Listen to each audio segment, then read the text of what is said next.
Hello, everyone. Welcome to the 21 Hats podcast. I'm your host, Lauren Feldman. This week, Shawn Busse, Jay Goltz, and Laura Zander talk about the buying and selling of businesses. Laura thinks her recent purchase of a small distribution business could change the trajectory of her whole company, helping her finesse the challenge of selling wholesale products to her retail competitors. Jay, meanwhile, has been trying to help an aging business owner sell the kind of business that too often just fades away. Underlying both discussions is an intriguing question. While it's common practice for owners trying to sell their business to keep the potential sale a secret, fearing employees might otherwise flee, is that really the best approach? Or is it actually a betrayal? Plus, we answer a listener's question about finding the right balance between being a kind boss and being a pushover. And we play a quick game of Who Said It, Elon Musk or Mr. Burns. Even in good times, owning and running a business can be a lonely pursuit. Our hope is that these weekly conversations will let owners know they are not alone in facing challenges. Same thing with our daily newsletter, the 21 Hats Morning Report, which Inc. magazine recently named the best newsletter for business owners and which you can subscribe to for free at 21hats.com, where you can also find transcripts of our podcast episodes and lots of other articles and interviews. Joining me this week on the podcast are regulars Shawn Busse, CEO of Kinesis, which is based in Portland, Oregon, and works with small businesses on marketing, culture, and strategy. Jay Goltz, whose companies in Chicago include a picture frame business, artist frame service, and a home furnishing store, Jason Home. And Laura Zander, who is CEO of Jimmy Bean's Wool, a digital yarn store based in Reno, Nevada, and Madelintosh, a yarn supplier based in Fort Worth, Texas. The episode is titled, Should We Tell the Employees? Welcome, Shawn, Jay, and Laura. Great to have you all here. Laura, let's start with you. A few months ago, I think, you told us you were really excited about possibly buying another business, and then I think you decided against buying it, in part because you didn't want to take on the additional hassle and the additional risk. Anything new? Yes. So we did decide to buy a small business. It's a distributorship. So it's not the one that we were looking at about 9 months ago. So this is a small it was a one-woman operation, and we are operating it out of Texas. We do have something else on the horizon, but I can't tell you, and I don't want to do it, but I think it might be the right thing for the business. I don't know what we're going to do. We got to figure it out. Sounds like we should talk about that, Laura. Oh my God. Yeah, it's a tough one. It's a business that we could get it for pennies on the dollar. Again, from a business standpoint, it would be a great fit, but I don't know if I want to work that hard. So anyway, yes. Is it a business with a lot of employees? Not a ton. No, not a ton. A manageable amount. But we did acquire a distributorship October 1st. I think it was October 1st, October 3rd or something. We moved it to Texas. And actually what I was doing this morning, I'm in Texas right now, is training the team here on how to manage that business. And we have a great staff here, and we've got a great computer system that this business just kind of folded itself into. And it actually, we bought this distributorship and are now the exclusive North American distributor of this iconic brand that's been around for 130 years from Scotland, from the Shetland Islands. And what ended up happening was we realized that we could also distribute a couple of other things out of our space in Texas. So we are now going to create a distribution company so that it's less confusing to the end user. So we're going to create 528 Supply. 528 Supply will be based in Texas, and it is going to distribute this yarn from Shetland. It's going to distribute Madelintosh. It's going to distribute another yarn line from the Netherlands, potentially our handbag line. So we're building, the flexibility, and Doug is working on the software for this right now, so that we have the flexibility to grow our distribution. I'd be really curious to know, Jay, I know you've got decades, maybe centuries of experience in this area. Before Jay responds to that, Laura, let me ask you. No, my lawyer will be responding. I'm not responding. You did this in the last century, didn't you? Yes, I did, actually. Laura, you said that you're trying to eliminate confusion. Is the confusion you're trying to eliminate the fact that you have a business, Jimmy Bean's Wool, that is a retail e-commerce business, and this is a distribution business you're discussing that sells to the stores that compete with Jimmy Bean's Wool? Yes, exactly. She's doing exactly what I did. That's why I have a separate company that we sell molding to other frame shops around the country. So yes, I actually do have some experience with that I'd be happy to share with you. Yeah, I would love it. I mean, and yes, correct, Lauren, because people, these yarn shops are a little confused and they're like, wait, do I look on the Jimmy Bean's website for the inventory that we want to order for our shop, and trying to build something that's flexible enough that we can grow it. And to try to take kind of the Jimmy Bean's name out of it some, so that every time somebody places an order, they're not thinking about their competitor. There's another fundamental issue, which is, the framing industry is very similar to the industry you're in. Are they going to be mad at you? Oh, I don't want to give her business. She's a competitor. And the answer to that is, because I've certainly had to deal with that, if I didn't own this gigantic retail framing business, I couldn't have brought these moldings in, and I could have never got the expertise to run this business as we do. So the answer is, it's good for everybody. I'm not opening stores around the country. You're not opening stores around the country. I couldn't do the wholesale thing without the retail thing. So most of the customers have figured out, you know what, this is good for them. And they're able to leverage off of our expertise of being retailers and picking the right moldings. You're in the exact same situation. If you didn't have this large retail presence, you wouldn't have the expertise to run such a good wholesale business. So they're all benefiting from that. 100%. And, our goal is to be the best wholesaler, and we want to have really great customer service and really good turnaround in the same way that we did that on the retail side.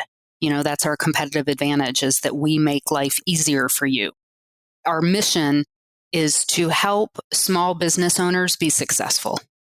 Here's the issue in our industry. The people that are distributing frames, many of them, most of them, do not deal with the end user. Therefore, they don't know if there's problems with the molding. We know about it 10 minutes after it comes in because we eat our own dog food, as they say. We're using the frames ourselves. Exactly.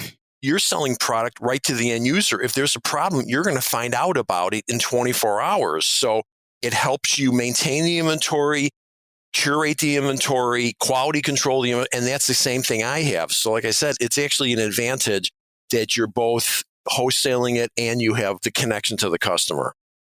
I think one thing is worth clarifying, Jay. When you refer to your business as a gigantic retail business, you're saying it's gigantic by framing industry standards.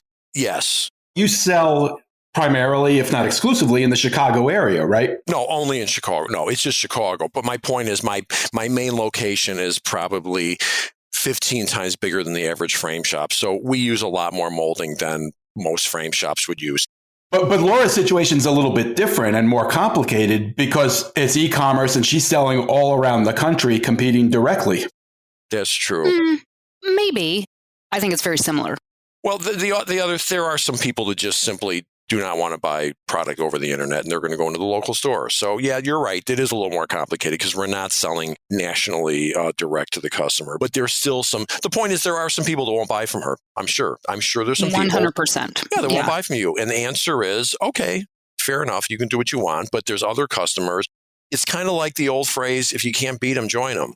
The question is, are they better off working with her? Or do they really think they're going to cause a devastating blow to her if they don't buy from her? Exactly. They're not going to. So they're better off working with her because, as she's just illustrated, she's got some iconic brands now. How cool is that? Yeah, we have iconic brands and we've got great service. And like you said, we eat our own dog food. So, we knit with these yarns and we understand it. One small difference, Lauren, between our industry and Jay's is that the physical, you can buy stuff online, but you have to be able to go into a shop to learn. You don't have to, but you go in there to learn new skills, to have in-person community. It's not transactional, these independent yarn shops. So, we can't compete with that online. That's not our goal. So we're really trying to drive people into these yarn shops. How big is the industry? Do you have a clue? Yeah, about $1 billion. Okay, in the framing industry, I've determined, and I've had big suppliers agree with me when I come up with this number, I believe the custom framing industry, not the big chains, independent framing stores, I think, is a $2 billion industry, which in the scheme of things, we're like a rounding error for Coca-Cola. I mean, we don't, most companies of are bigger than either of our industries. So we're a tiny little speck of the, GNP. Yeah, same. I think something that's interesting about both of your businesses is it feels to me a little bit like clothing in that I can buy clothes online, but I really hate it. I really hate that process because you just don't get a sense of the fabric. You don't get a sense of the fit. It's so annoying to have to return things. And from what I know about artists and people who are creative, they really want to touch the thing, feel the thing, see the thing. And I think that's a little bit of a built-in advantage for both of you in terms of your customer base. Well, my biggest advantage is custom picture framing by definition is not a good thing to be shipping. No. I mean, you're hinging the artwork so it doesn't get damaged. You're shipping artwork and it's not like a frame poster all the time. Sometimes it's what's called hinged, where I don't even know how you can ship that and not have it get destroyed. So it's extremely difficult to ship framed artwork. Plus, picking it out, you're looking at a computer screen and the frame is represented by an eighth of an inch sample. It's not ideal. So that's my advantage. And Laura's advantage is that people want to talk to other people. Yeah. So we both have businesses that are far better served by the local vendor than... And they want to touch and feel. Right. Like Shawn said. There's one other thing to think about. I always like to evaluate how sophisticated is the manufacturing base in terms of the ecosystem. And an unsophisticated manufacturing base is usually to your advantage because, meaning from like an e-commerce and technology standpoint, because it's hard to go direct to customer for long-term manufacturers. And my guess is in your industry, Laura, that the yarn manufacturers are probably not awesome at like e-commerce. And so you've got probably a really long runway before they even think about doing it. Right. Maybe I'm wrong on that. That's just a hypothesis. I don't know your industry that well. No, it's a great point. In other industries, it's a super risk because some of these manufacturers are getting really good at marketing and going direct to consumer. I have the answer to that. We're in such tiny industries that the quote unquote big suppliers in the industry are little companies. Whereas if you're in other industries, you're competing with $100 million a year companies, and we're not. Yeah, that's a good point. Laura, has this changed the way you think about the potential for your business? Yes, 100%. I think the pivot here is going to be for us to be a distributor. And I think, we've watched our retail business in Reno. It's just very stable. It's not growing much. We've tried. I know Jay says. When you say retail. Yeah, I mean, it's our brick and mortar and then it's our e-commerce. I mean, those together are retail to me. We're selling to, the end user. And those channels aren't growing a ton in the way that they used to grow for a variety of different reasons. So we found, I think I was looking at our numbers, it was something like, 10 years ago, 90% or 100% of what we sold were products from other people. And now it's like 70% of the stuff that we sell are products that we either make or distribute ourselves. That's where our growth is. Our growth is not in the sales of products that other people make. We'll continue to do some product development and manufacturing ourselves. We have our own yarn line coming out in a couple of months. But I really think, to Jay's point, because we have the retail store and the e-commerce, we now have the expertise, we have the staff, we have the connections to the mills and to the manufacturing to be able to start doing things at a greater scale that we couldn't do before. And that distribution, I mean, we've got people coming to us all the time. Do you want to buy our company? Do you want to start something? Now that we have proven over the last 3 years with the acquisition of this Madeline Tosh brand that we can work with yarn shops and they're not all going to quit working with us because we're quote unquote Jimmy Beans and a competitor. We've kind of proven that we can operate in the best interest of the yarn shops and operate our own yarn shop. We think that there's a ton of opportunity and we think we can do a really good job of serving the local yarn shops. And from kind of a hippie perspective, that's the best thing to do for our industry is if we can do things to help keep our industry and keep these local yarn shops profitable, then that helps the entire industry because that keeps more people coming into the shops. We create more knitters, we create more crocheters, blah, blah, blah, blah, blah. That's such a change of philosophy too, because like when I was coming up in my business, I was always told competition, competition, competition. Do not talk to others who are trying to do what you're trying to do. Secrecy, secrecy, secrecy. And I really think we've shifted from a competition-centric landscape to a co-opetition-centric landscape. We have to. Well, and part of it is just access to information. Right. Right. So now you can't protect all that stuff anymore. So you better embrace it, like lean into it. It's funny that you would mention that because, we are developing our own yarn line that's coming out in a couple of months, and it's with our mill in Peru. And we had this conversation about the mill in Peru is fair trade certified. So if you're going to put the fair trade mark on the label, you have to say where it came from. You can't just say it's fair trade. You have to say it's fair trade and it's spun by this mill. And so we had this conversation is, do we want to put our source on the label? And we decided yes. 10 years ago, no. But now we do because now everybody knows. Right. It's no secret. Like if you want to find a place to buy yarn, you can access that information. Laura, can you tell us what the difference is between the decisions you've made to proceed to buy and build in the distribution area versus the business you decided you did not want to buy? Yeah, that's a great question. It's funny, Doug and I were just talking about this the other day.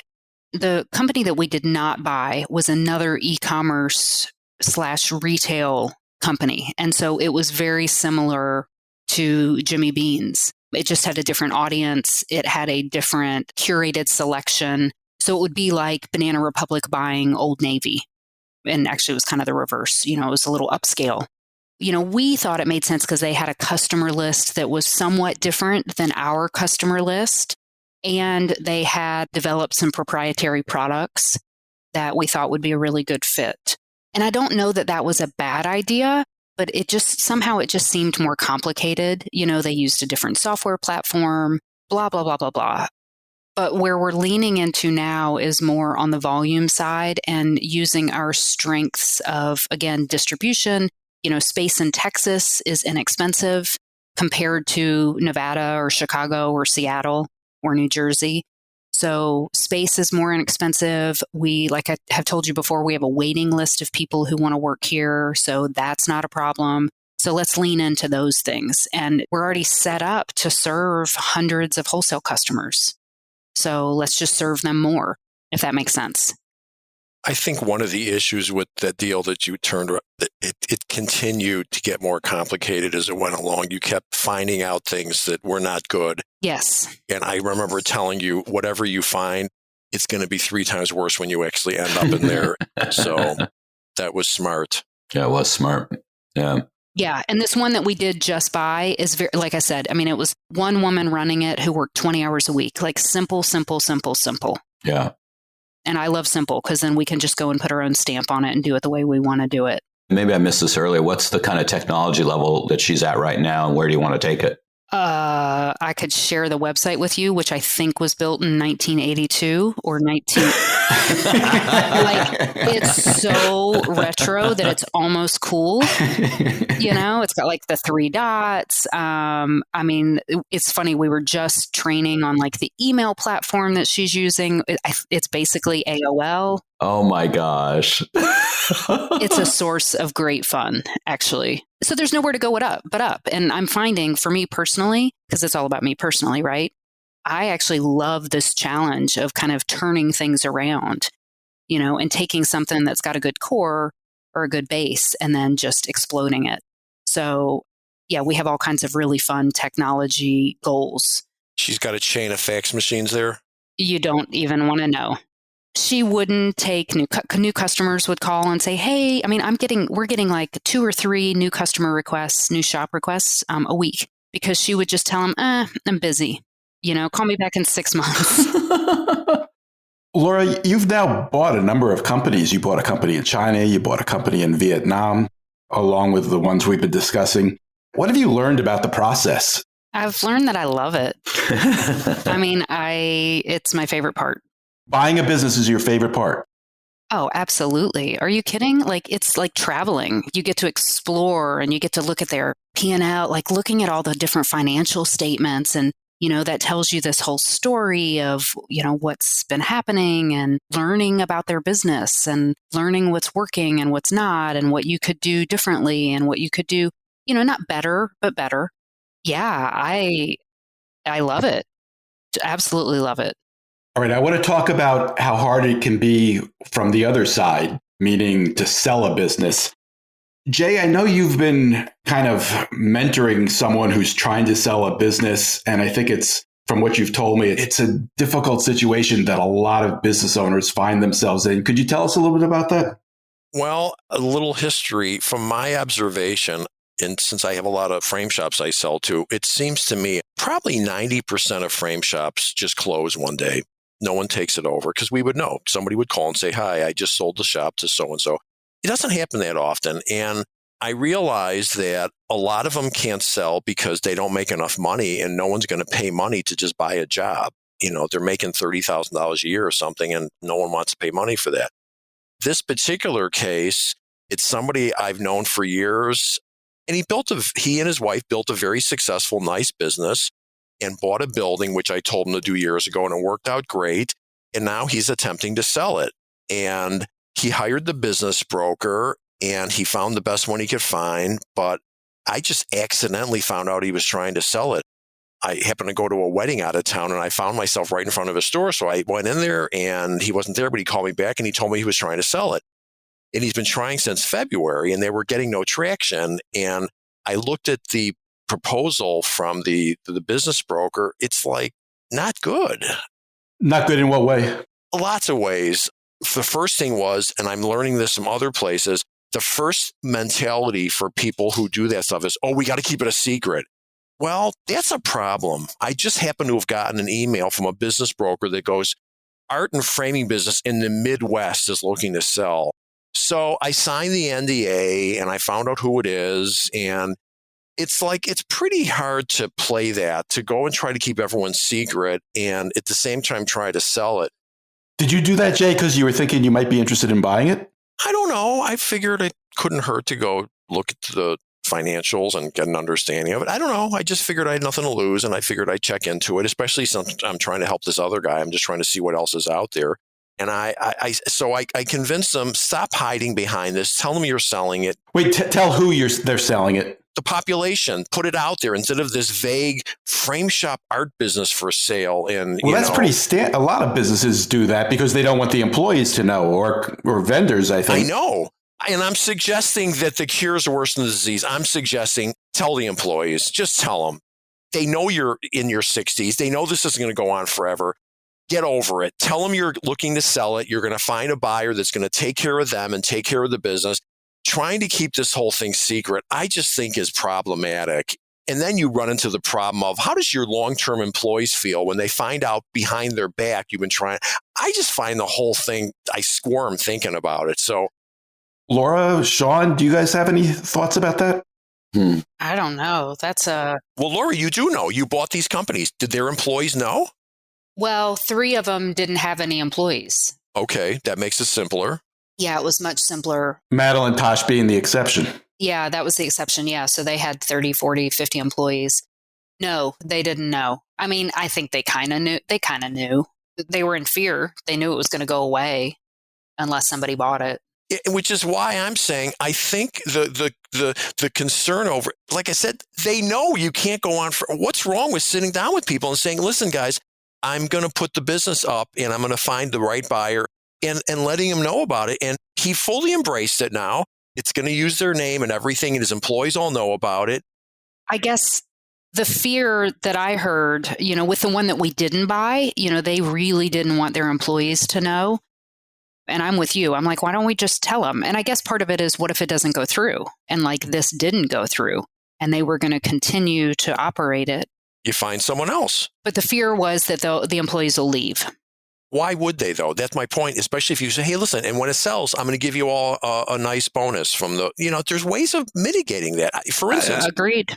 I have a guy that was probably 15 years older than me, and he manufactured frame pictures, and I was real friendly with him. And I used to say to him, hey, one of these days I'm going to buy your company. So he calls me one day, hey, listen, I've decided I need to sell it. I said, okay, I'll come out Thursday. Give me a tour and we'll talk about it. He calls me Wednesday. No, you can't come. Everybody knows who you are. And if they see you, they're going to know what's going on. Okay. Well, all right. Well, call me back when we can do it some other time. Didn't hear from him again. Instead, he sold it to his son's friend who was a CPA. The guy bought it, took out a line of credit, and it was bankrupt within 6 months. And now the guy died, it turns out. And now I'm at the auction thinking, it didn't need to go this way. It just didn't. I probably could have kept the thing going. And I just think that this paranoia of, oh my God, everyone's going to find out, that the downsides are so dramatic. I'm going, and the guy was in his late 60s at this point. Who do you think you're kidding? My understanding is anything under 5 million, you're getting not awesome representation. Right. Well, you're getting one step above retail realtors. Right. One step above. This is so interesting, Jay, because what it makes me think about is compensation, and how for the longest time, compensation was this like secret black box. You didn't talk about it. It was all about secrecy. And then a number of businesses figured out, well, actually, if we peel back the reality here and we start to share with our employees, and then we educate them about what it takes to run a business, and then you have open book management. And generally you see open book management companies have higher morale, lower turnover. Oh, Shawn, you're really going to open this box right now? Oh, totally. Oh, my God. I was going to say, Lauren, please shut this. Wait, Lauren, I'm waiting for you to shut this down, please. Look, Jay, you're the one who's advocating for transparency. No, I'm big. You're not wrong. You're not wrong. Shawn, just to clarify, when you said talking about the issue of compensation, were you talking about business owners being open about their own compensation or what they pay employees? The latter. Essentially, what Jay is advocating for is treating employees like adults, right? And saying to them, hey, I am transitioning out. I'm at a different phase of my life, because they're going to figure this stuff out themselves. Right. And I would categorize it here. Let me put it in a different package. I would call this destructive secrecy. Yes. Whatever you think the advantage of the secret, it ain't worth it. Like, really, it would be the end of the world if you actually sat down with your employees and told, it's just not worth the trouble. And people are so and I see it all the time. When you go on listings for businesses, most of the time, they don't even tell you who they are. And you're thinking, what's the big secret here? Yeah. Maybe someone will go, oh, I've seen that place. Or, oh, that's right near where my brother-in-law lives. There's lots of reasons why listing the name of the company could be a benefit to selling it. But instead, everyone's got this paranoia. I think the thing that's really interesting is that just like with open book management, you can't just like throw out everybody's salary into a spreadsheet and share it with everybody. It's a whole process of education and kind of bringing people into this in a very methodical way. And I think the same goes for if you're going to put something on the market. You can't just like plaster it out there, because then employees are going to wonder what's going on.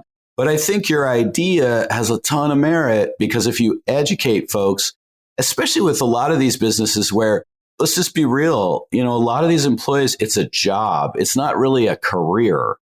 And so it's like, if they generally know they're being cared for and that the owner is being thoughtful about the transition, like I think a lot of them are going to stick with it. But if you don't give them any information, they're going to make stuff up. And the making stuff up is the toxic part. Well, not just that, but let's think about this. Everyone talks about, oh, I care about my employees.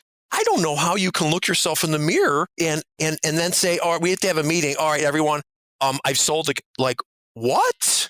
How do you do that to people? I totally agree. Right? That's a betrayal. Yeah. Right. And I care about you so much. I've been making the meetings at night, and I would ask the question, what's the point? What are you afraid of? Really, at the end of the day, he was afraid, well, customers will hear about it.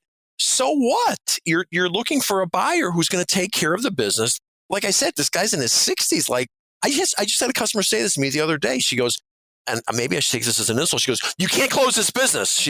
I go, okay, I'm with you on that. I'm not going to. I'm working on a plan here. I must have looked bad that day or something.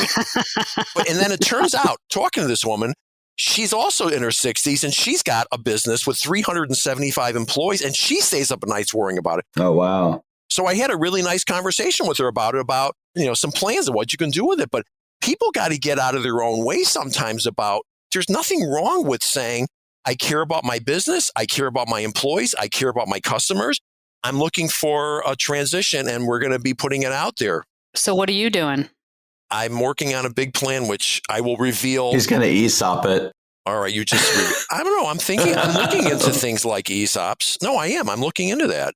The funny thing about that, Shawn, is he's interested in going with employee ownership, which will require him to share numbers with his employees. Open book management. I'm looking into selling parts, 30%, doing an ESOP. It's very interesting. So I'm looking into it.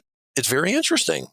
Before we get too far away, I want to go back to one point we were talking about, which is the issue of not having really qualified brokers dealing with businesses like these. And, it's easy to lose sight of the human side of this. You think about the numbers and the listings, but, somebody puts their life into building a business and, it means a lot to them. They hope to get something out of it at the end. And then they're stuck dealing with people who aren't really qualified to help them in many cases. Shawn, have you seen anything work for those under $5 million businesses that struggle with this? Yeah, I mean, I don't think any of my clients have been under that $5 million threshold that have either bought businesses or been bought. I think it's a grist mill. I mean, I just think it just grinds these. Whoa, what does that mean? That's fancy. You use a lot of fancy words. Sorry. No. A grist mill, it means they just churn them through. They put a bunch of listings up. They see if some of them sell. They just put some more up and put some more up, and they just keep throwing crap at the wall. Sometimes it's 6 and sometimes it doesn't. There's just not enough money in it. I mean, right. I think that's the problem. It's a little bit like selling a house, for $250,000 at a 3% commission. It's just not very much money for a realtor. So why are they going to put that much work into it? I'm curious. Because again, we get people coming to us all the time and there's a lot of turnover in our industry as well. Most of the businesses are doing $500,000 in sales. Like you said, with a lot of the frame shops, the owners are paying themselves $30,000 as salaries. Even 50, let's say 50, there's nothing left. So what do you sell that business for? I mean, with all the news about tech companies being sold for multiples, there's a lot of misconception about how much your business is worth. Well, let me tell you my experience, which I believe would be the same for you. They think when you say, what are you selling the business for? Well, I've got $80,000 worth of molding and the equipment's worth it. They think they're going to get their inventory and their equipment out of it. And their equipment at price. Yeah. No one gives a shit. They'll literally get 10 cents in the dollar for their inventory. And EBITDA is a foreign term to them. Most of them have never heard of the phrase EBITDA. Right. Earnings before interest, taxes. They don't know about that. They don't realize. So I have to explain to them, you're asking someone to give you $100,000 a year, $100,000 or $200,000, whatever it is, to make $45,000. Why wouldn't they just go get a job and pay nothing? Yeah. Yeah, that's a big one. Do you think they overvalue the inventory because they see it on their balance sheet and they think that that's what it's worth, or is it just an emotional thing? No, that's what they paid for. That's what they paid for it, right? They paid for it, right? They're sitting on inventory and equipment, and then they'll throw in, well, there's goodwill. None of that means anything if the bottom line is, I left out another big piece, which probably is the same in your industry. And then the $45,000 they're making, there's a big wink in there. Like, they didn't put it on their tax return because they pocketed all the cash. I left that part out. I keep telling people, you really want to get wealthy, pay taxes, go borrow money, act like a real business, because they're still operating in the 1930s mentality of 3 things. Don't pay taxes, don't borrow money, and don't trust anybody. That's not going to work. It'll work. You'll make a living your whole life. But I don't know anybody who's really done well that subscribes to those 3 things. So they don't even have evidence of what the gross sales are because their kid comes in, Dad, I need to buy new shoes. Okay, register, if there is a register these days. They open the cash drawer and they give the kid $100. I mean, that's how it works. All right, we're almost out of time. I want to do something a little bit different. I have a quiz for you guys this week. I've taken a few questions from a quiz published by the New Republic. I'm going to read 3 sentences to you. You have to tell me whether each one was spoken by Elon Musk or by Mr. Burns on The Simpsons. Oh my God. Is there a prize? No. Here's the first sentence. The politicians and unelected bureaucrats who stole our liberty should be tarred, feathered, and thrown out of town. Elon Musk or Mr. Burns? Elon Musk. I'll go with Burns just to be a different. I'm going with Elon Musk. Elon Musk. No. Yeah. Number 2. That's my lesson for taking a vacation. Vacations will kill you. Elon Musk or Mr. Burns? Elon Musk. Musk. Mr. Burns. Elon Musk. Okay. Last one. I would tell those people they will get to see their families a lot when we go bankrupt. That's Musk. I would say Burns on that one. Yeah. Elon Musk. They're all Elon Musk. You know what I'm afraid of, and this really bothers me, that Elon Musk is now another face of this is what an entrepreneur is. And the guy is clearly brilliant, no doubt about it. Well, he's raising a little bit of doubt. I got it, but he's clearly a genius. I'm not arguing that, but I'm afraid that the word entrepreneur now, I don't want him to be I representing don't know. entrepreneurs. He's so far out there. Yeah, he's in his own category at this point. Mm-hmm. I opened this can of worms, but I'm going to close it. Yeah. One quick last thing quickly. Jay, you got an interesting question from a listener. Tell us what the question was. She wants to know, she's a somewhat new manager, and she's struggling with, she says, how do you balance being the nice boss with not being a pushover?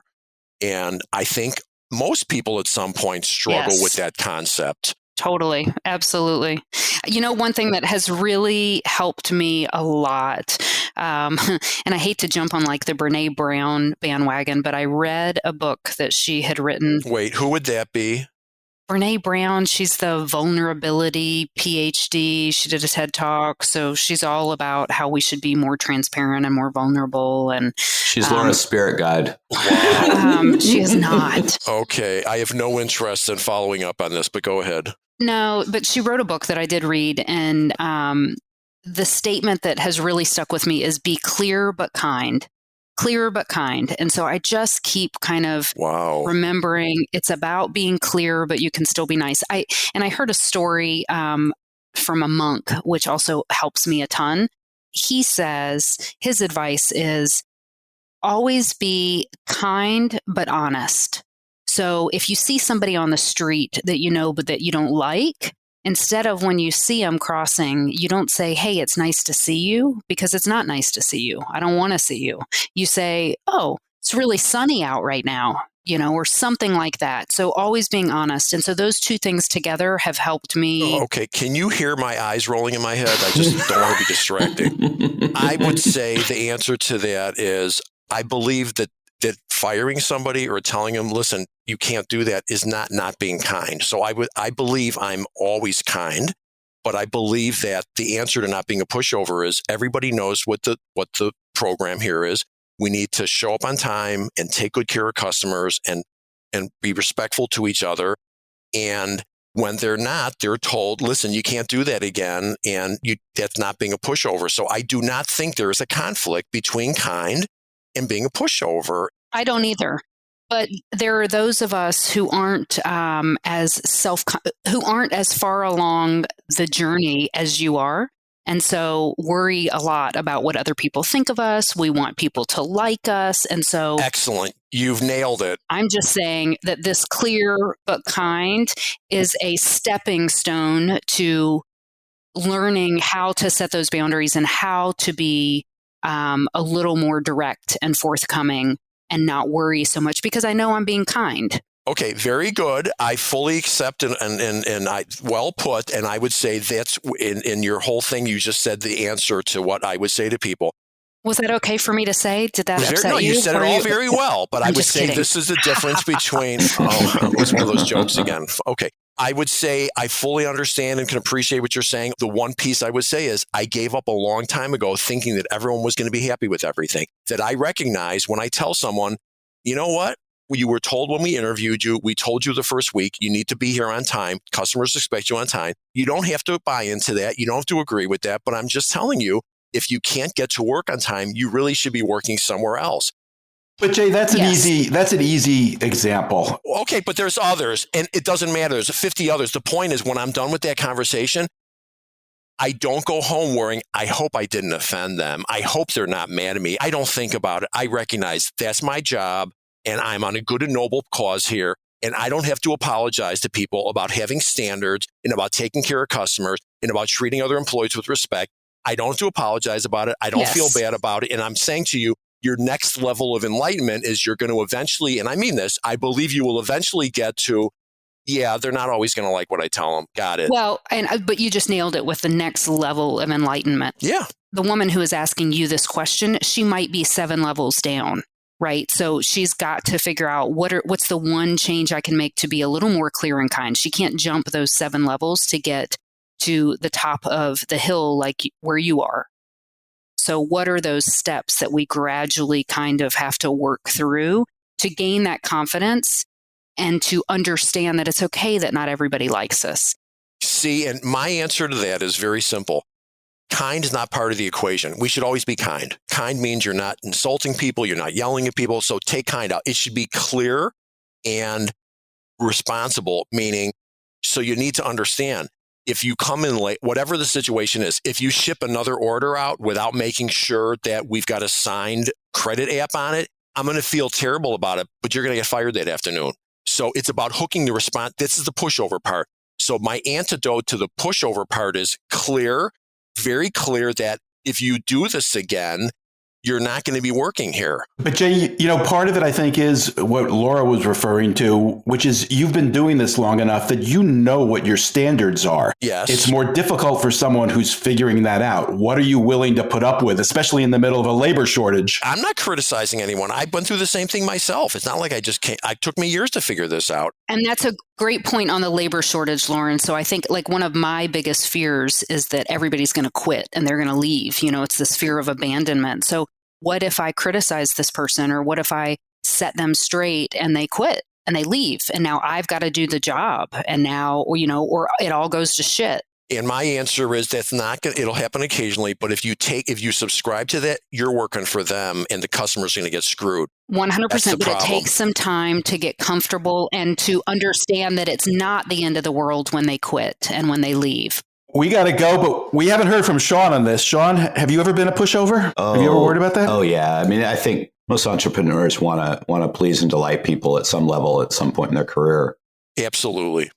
I think that one of the better antidotes to this challenge is to do the work ahead of time to understand what your working agreements and values and acceptable behaviors are in the organization, and then to talk about that over and over and over again and make that part of the hiring process, make that part of the job descriptions, because the best outcome is you can ask the employee a question and say, hey, how do you think your behavior X aligns with our value Z?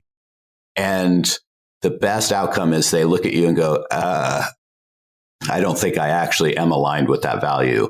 Exactly. Let's talk more about that. How do so giving them clarity on what's acceptable and what's not before the event happens, and so that when it happens, you can point to it and look at it. I think that's the advice I would give them. That's a key word, acceptable. Here's the key. Holding people responsible does not make you unkind. That's my point. That word, it just has nothing to do with it. Having a customer come in at 9:00 and the door's locked and no one's there to take care of them does not make you unkind to say to the person, we need to open the door on time. I mean, it's not kind to the customer, because that's where the problem with this whole thing is. Every time you let this behavior continue that's not part of your mission statement, the customer is paying for it. That's the problem. The customer is paying for it. And I don't want to punish my customers. So one other quick solution, Lauren, before we have to go is, or you can do what I did and just hire somebody that you can continue to be a pushover and just hire people that aren't pushovers to manage everybody else. Sure, maybe. No, that's not a terrible strategy. That works. Yeah, it's easier. I like that. I mean, that's knowing what brings you joy and then structuring the organization to minimize There's more than one way to solve a problem. Totally. And I've actually learned a ton from watching, our general manager be clear and kind all the time. All right. I could talk to you guys all day, but we can't do that. My thanks to Shawn Busse, Jay Goltz, and Laura Zander. Thanks for sharing, guys. Wait, don't leave yet. If you have a question or a comment that you'd like the 21 Hats owners to address, send it to me by replying to your morning report or by email at lauren@21hats.com. That's LOREN@21hats.com. Do it now before you forget. And don't be afraid to tell Jay what you really think. He can take it. And if you got something out of this conversation, help us reach more business owners. Tell a friend. Subscribe and review us wherever you get your podcasts. Follow us on Twitter. Subscribe to the Morning Report at 21hats.com. This episode was produced by Jess Thuberon, founder of Blank Word Productions. Okay, now you can leave. Thanks for listening, everyone.